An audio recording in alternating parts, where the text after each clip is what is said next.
दोस्तों एक भाई साहब का कमेंट आया था जिन्होंने बताया कि सर आप बैंक ऑफ बड़ौदा के जनधन सेविंग्स अकाउंट्स के ऊपर एक डिटेल्स में वीडियो बनाइए। तो यहाँ पर मैं आप लोगों को बता दूं कि आप जनधन सेविंग्स अकाउंट्स किसी भी बैंक में ओपन करवाते हो, ये कोई जरूरी नहीं है कि वो बैंक ऑफ बड़ौदा में ही ओपन करवा रहे हो। यानी कि आप किसी भी बैंक में जनधन सेविंग्स अकाउंट्स ओपन करवा रहे हो तो यहाँ पर आपको लगभग सारे के सारे फीचर सेम ही देखने को मिलेगा। हालांकि यहाँ पर आप लोग को इंटरेस्ट रेट डिफरेंस देखने को मिल सकता है क्योंकि अलग अलग बैंकों का अलग अलग इंटरेस्ट रेट होता है। और यहाँ पर अगर हम एलिजिबिलिटी क्राइटेरिया की बात करें, मिनिमम बैलेंस की बात करें, एटीएम कार्ड चार्जेस की बात करें तो जनधन सेविंग्स अकाउंट्स में लगभग सेम होता है। यहाँ पर आप लोगों को कुछ भी डिफरेंस देखने को नहीं मिलता है। अब यहाँ पर अगर हम बात करें बैंक ऑफ बड़ौदा की तो बैंक ऑफ बड़ौदा आप लोग को 2.75% का rate of interest up to 1 lakh रुपए बैलेंस के ऊपर ऑफर करता है। अगर आपके जनधन अकाउंट में 1 लाख रुपए तक पड़ा हुआ है तो उसमें आप लोगों को 2.75% का रेट ऑफ इंटरेस्ट मिलता रहेगा पर एनम। तो ये हो गया इंटरेस्ट रेट। अब बाकी अगर हम एलिजिबिलिटी की बात करें तो एलिजिबिलिटी में के केसेस में आपका जो एज है वो 10 ईयर्स मिनिमम होना चाहिए। हालांकि यहाँ पर मैं आप लोगों को बता दूं कि जनधन सेविंग्स अकाउंट्स पर आप लोगों को ओवरड्राफ्ट का भी फैसिलिटीज देखने को मिलता है, लेकिन यहाँ पर आपका जो एज है वो 18 प्लस होना चाहिए तभी आपको ओवरड्राफ्ट का फैसिलिटीज देखने को मिलेगा। और अप टू 10,000 रुपए तक ओवरड्राफ्ट का फैसिलिटीज यहाँ पर देखने को मिलेगा। और फैमिली मेंबर में किसी एक मेंबर को ओवरड्राफ्ट का फैसिलिटीज देखने को मिलेगा और वो वुमेन होने चाहिए। यहाँ पर ओनली जो हाउस वाइफ है उन्हीं को ओवरड्राफ्ट का फैसिलिटीज प्रोवाइड किया जाता है। अब यहाँ पर अगर हम डॉक्यूमेंट्स की बात करें तो यहाँ पर आप आधार कार्ड, पैन कार्ड के जरिए अपना अकाउंट ओपन कर सकते हैं। और यहाँ पर अगर हम आरबीआई गाइडलाइन की बात करें तो आरबीआई गाइडलाइन ये कहता है कि अगर आप जनधन सेविंग्स अकाउंट ओपन करवाने के लिए जा रहे हो तो ऐसे केसेस में आपका कोई भी बैंक अकाउंट किसी भी बैंक में नहीं होना चाहिए। यानी कि आपका कोई भी अकाउंट किसी भी बैंक में नहीं होना चाहिए, तभी आप जनधन सेविंग्स अकाउंट ओपन करवा पाओ। हालांकि अगर हम रियलिटी सच्चाई देखें तो मैं आप लोगों को बता दूं कि मैंने काफी सारे फ्रेंड्स को देखा है अपने कि जिन्होंने पहले से अपना जनधन सेविंग्स अकाउंट ओपन करवा के रखा है और दूसरे बैंक में सेविंग्स अकाउंट चला रहे हैं।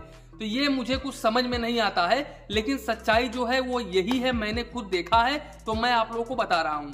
बाकी अगर हम बात करें मिनिमम बैलेंस की तो मिनिमम बैलेंस बिल्कुल जीरो होता है। यहाँ पर आप लोगों को मिनिमम बैलेंस एक भी रुपीस मेंटेन नहीं करना होता है, ना ही तो मिनिमम बैलेंस के ऊपर आपको चार्जेस देना होता है। अब यहाँ पर अगर हम एटीएम कार्ड को डिस्कस करें तो यहाँ पर PMJDY जो डेबिट कार्ड होता है उससे आप पर डे 10,000 रुपए ही निकाल सकते हैं। हालांकि इस डेबिट कार्ड के ऊपर आप लोगों को चार्जेस बिल्कुल ना के बराबर होता है। यहाँ पर आपको चार्जेस एक भी रुपीस नहीं देना होता है। तो ये होता है प्रधानमंत्री जनधन योजना का जो अकाउंट्स, इसके कुछ फीचर्स।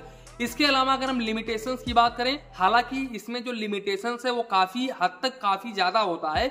यानी कि अगर आप यूपीआई के जरिए काफी ज्यादा ट्रांजेक्शंस करते हैं, काफी ज्यादा आप पैसे भेजते हैं किसी के पास में, तो ऐसे केसेस में आपका जो जनधन अकाउंट है वो फ्रीज भी हो सकता है, बंद भी हो सकता है। तो यहाँ पर आप यूपीआई ज्यादा इस्तेमाल नहीं कर सकते हैं, ना ही तो आप बैंकिंग के जरिए ज्यादा ट्रांजेक्शंस कर सकते हैं। अगर आपको ज्यादा ट्रांजेक्शंस करना है, ज्यादा यूपीआई करना है तो ऐसे केसेस में आप अपना एक रेगुलर सेविंग्स अकाउंट किसी भी बैंक में ओपन करवा सकते हैं। तो यहाँ पर गवर्नमेंट का मकसद ही यही है कि जो छोटे लेवल के जो लोग हैं जिनके पास में पैसा कम होता है और अकाउंट नहीं ओपन करवा सकते हैं, तो उनके लिए ये अकाउंट बनाया गया है ताकि वो बिल्कुल फ्री ऑफ कॉस्ट में, बिल्कुल एक भी रुपए खर्चा किए अकाउंट ओपन करवा पाए और वो उस अकाउंट का लाभ ले सकें, अपना जो बैलेंस है, अपना जो राशि है वो अपने अकाउंट में जमा कर सकें। तो इसलिए गवर्नमेंट ने ये सुविधा जारी किया है प्रधानमंत्री जनधन योजना। ये एक योजना है छोटे लोगों के लिए और ये ज्यादातर करके रूरल एरिया में ओपन होता है। मैं आप लोगों को एक सच्चाई बताता हूं, आप बैंक ऑफ बड़ौदा के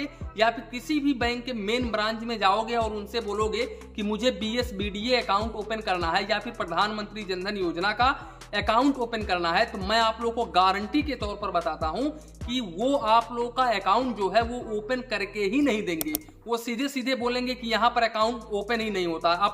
अब तो इस समय की अगर हम बात करें, इस पोजीशन की बात करें, तो इस समय आप कभी भी आप किसी भी बैंक में जाते हो अकाउंट ओपन करवाने के लिए, जनधन अकाउंट, तो वहां पर सीधे सीधे बोल देंगे भैया यहाँ पर अकाउंट ओपन ही नहीं होता है। सीधे सीधे बोलेंगे कि यहाँ पर अकाउंट, ऐसा कोई भी अकाउंट है ही नहीं, सीधे ऐसे ही बोल देते हैं। काफी सारे लोगों का कमेंट आया है मेरे वीडियो में तो मैं आप लोगों को बता रहा हूं। इसके अलावा यहाँ पर आप लोगों को इंश्योरेंस भी देखने को मिल जाता है। यहाँ पर आप लोगों को एक्सीडेंटल इंश्योरेंस इस अकाउंट के ऊपर 1 लाख रुपए तक देखने को मिल जाता है। इसके साथ साथ डेबिट कार्ड के ऊपर आप लोगों को इंश्योरेंस कवर 2 लाख रुपए तक देखने को मिल जाता है। इसके साथ साथ लाइफ कवर इंश्योरेंस आपको 30,000 रुपए का यहाँ पर इस अकाउंट के ऊपर देखने को मिल जाता है। तो ये कुछ अच्छी चीजें हैं। और इसके साथ साथ ओवरड्राफ्ट तो यहाँ पर मिल ही रहा है। यहाँ पर एसएमएस अलर्ट बिल्कुल फ्री है, मिनिमम बैलेंस बिल्कुल 0 है, एटीएम कार्ड के ऊपर बिल्कुल चार्जेस फ्री है। तो आप लोग खुद ही सोचो कि जो बैंक इतना सब कुछ फ्री दे रहा है, क्या उस बैंक में लिमिटेशंस, क्या उस अकाउंट्स पर लिमिटेशंस नहीं रहेंगी? हालांकि यहाँ पर अकाउंट पर लिमिट होती है। आप यहाँ पर अगर हम यहाँ पर ये बात करें कि आप पैसा कितना जमा कर सकते हैं इस अकाउंट में, तो आप जितना मर्जी चाहे उतना इस अकाउंट में जमा कर सकते हैं, ये मैं मानता हूं।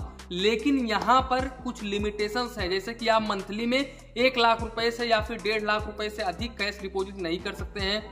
इसके साथ साथ विड्रॉवल आप महीने में ओनली 2-3 बार ही विड्रॉवल कर सकते हैं, जो कि एक बार में आप 30,000 रुपए ही निकाल सकते हैं। तो ऐसे काफी सारे लिमिटेशंस होते हैं।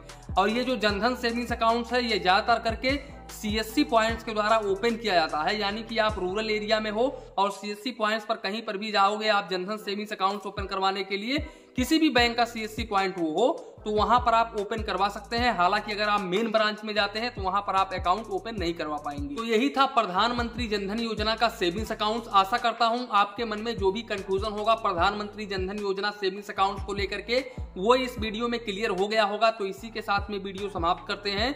वीडियो पसंद आया हो तो प्लीज वीडियो को एक लाइक करिए और अपने चैनल फाइनेंस बैंकिंग को सब्सक्राइब करिए। मन में कुछ डाउट हो, कंफ्यूजन हो तो प्लीज कमेंट करिए। धन्यवाद, मिलते हैं नेक्स्ट वीडियो।